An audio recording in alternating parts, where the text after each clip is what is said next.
partie numéro 6, dénoncement de la common law. Alors, avant de commencer, j'aimerais spécifier quelque chose. On est rendu au mois d'octobre. Ça s'est fait le 30 septembre 2025. Ça vient de se faire. Code de Napoléon, le common law, donne 90 jours pour qu'une terre soit à toi, pour qu'un avis public soit officiellement à soi. J'étais supposé mourir en juillet 2025 par des loges qui travaillent pour les entités négatives et qui m'avaient vendu mon âme. Ils se sont donné le droit, puisque j'ai été acheté comme esclave. Vous comprenez? Et, coïncidence ou pas, 3 mois plus tard, 90 jours, cette souveraineté se fait, mais il faut être un humain souverain pour le faire. Est-ce qu'il y a eu un essai d'un Destiny Swap? Je ne sais pas. Je viens de vous dire ce que je vois.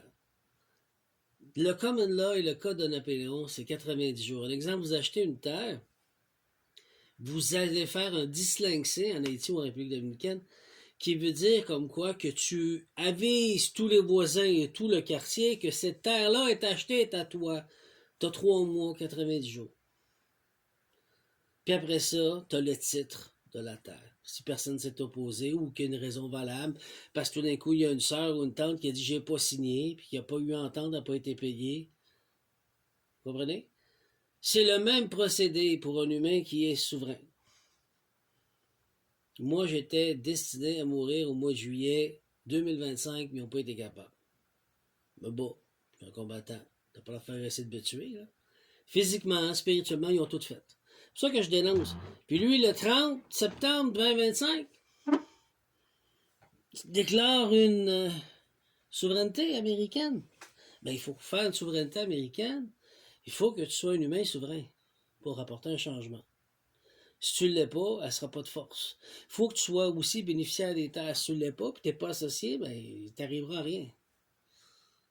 Non, c'est une souveraineté dans l'air. Voilà ma petite pensée du jour. Alors, revenons partie numéro 6, dénoncement du common law. Donald Trump a commencé à évoquer la common law et des notions de souveraineté constitutionnelle de matière plus explicite à partir de la fin 2024. Il a compris que c'était le futur. La loi de terre. On lui a appris. Parce qu'il ne savait pas. On lui a appris. Et toute sa vie, il a travaillé avec des avocats et des juges, mais de l'amirauté. Jamais dans le common law. Jamais. La première fois. Après réélection, avant cela, il n'avait jamais officiellement utilisé ce langage juridique dans ses discours et décrits. Regarde, c'est marqué. Pas moi qui le dis, là. Je le dis, mais c'est marqué. Allez faire vos recherches. Quand Trump a commencé à parler du common law et de souveraineté, avant 2024, aucun discours ou décret présidentiel de Trump faisait référence au common law comme fondement de sa souveraineté. Il utilisait plutôt des arguments constitutionnels classiques, article 2, pour pouvoir exécuter, etc. Décembre 2024, sur son réseau True Social, Trump a commencé à parler de la souveraineté du peuple. Ah, il était chercher l'idée où, lui? Et de la République constitutionnelle en opposition à ce qui s'appelle l'État administratif. Autrement dit, il est venu chez nous, puis il a compris, pas juste chez moi, puis chez d'autres, puis il a compris qu'il faut reprendre les pouvoirs du roi Charles, améroté.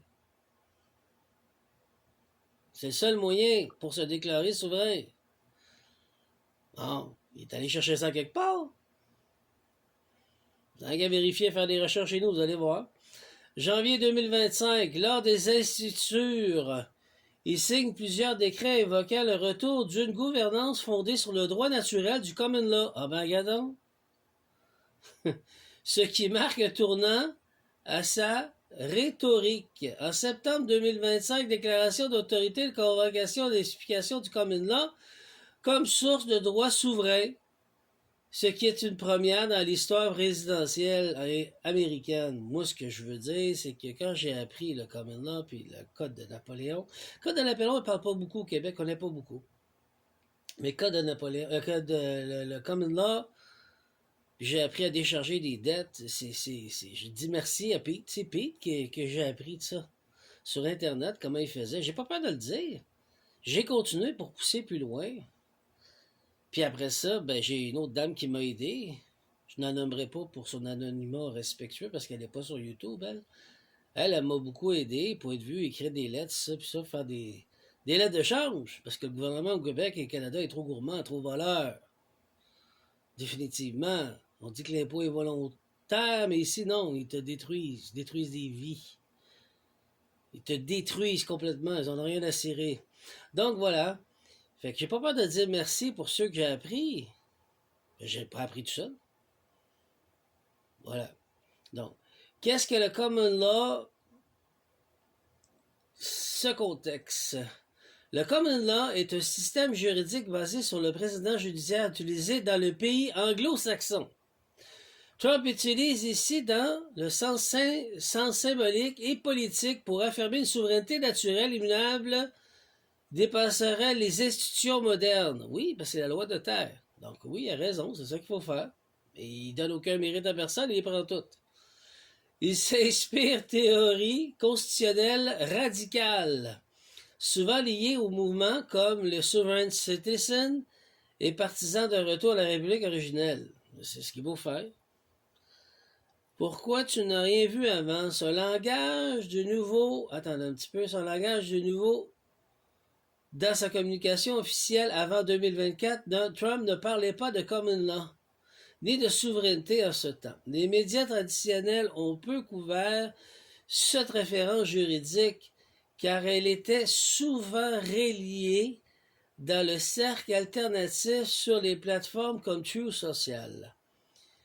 Ce virage aéré est lié à sa volonté de réformer une institution militaire, judiciaire et diplomatique en affirmant une autorité directe présidant sur les généraux et les traités. Voilà. Donald Trump a commencé à évoquer le common law pour sa souveraineté constitutionnelle discours à partir de 2024, en décembre. Réélection. Avant ça, il n'a jamais parlé de ça. Est-ce que je répète la même chose? On va voir c'est quoi. Chronologie de l'adaptation de la langage de Trump. Avant 2024, bon, je l'ai dit déjà. OK, ben je vais répéter. Avant 2024, aucun discours de décret, publication officielle, Trump ne faisait référence au common law ou au fondement juridique. Il s'appuyait principalement sur la Constitution. Article 2, loi efférée classique. On sait que la Constitution elle a été sabotée par du monde qui disait qu'ils étaient des humains souverains, mais non, ils étaient associés aux banques privées. C'est pour ça que ça a sauté. Fait qu'il trouve autre chose. Il a fouillé ailleurs, puis il a trouvé autre chose. Décembre, au lieu de travailler avec nous autres, il a décidé de travailler tout seul. Décembre 2024, Truth Social, Trump publie un message affirmant que le Canada devrait devenir un 51e État des États-Unis. Il évoque pour la première fois que la notion de souveraineté constitutionnelle est la République originale. C'est sûr, sans nous, il ne peut rien faire. Il y a une souveraineté, mais dans l'air. Il n'est pas bénéficiaire des terres totalement parce que c'est pas reconnu. C'est les Autochtones. Ça a été ils ont été volés de force. En janvier 2025, lors de son investiture, commence à parler de restauration des publics, gouvernance fondée sur le droit naturel, conception du common law. Avril 2025, des juristes des médias comme le Journal de Montréal rapportent que Trump met à l'épreuve l'état de droit en contournant les juges en invoquant les principes de souveraineté personnelle. Ben oui, c'est la vraie loi, c'est la loi de temps. Il va falloir qu'ils se rendent ça dans la tête, là, les juges, là. Vous travaillez avec des lois de l'eau, vous ne reconnaissez pas l'humain. En septembre 2025, déclaration d'autorité, convocation d'explication de common law comme source de droit souverain marquant une rupture présidentielle. J'ai tout le temps de finir? Il est pas là. Je vais revenir avec l'autre, puis on va commencer après la partie numéro 7. Fait que sur ce, bonne journée. Merci à tous.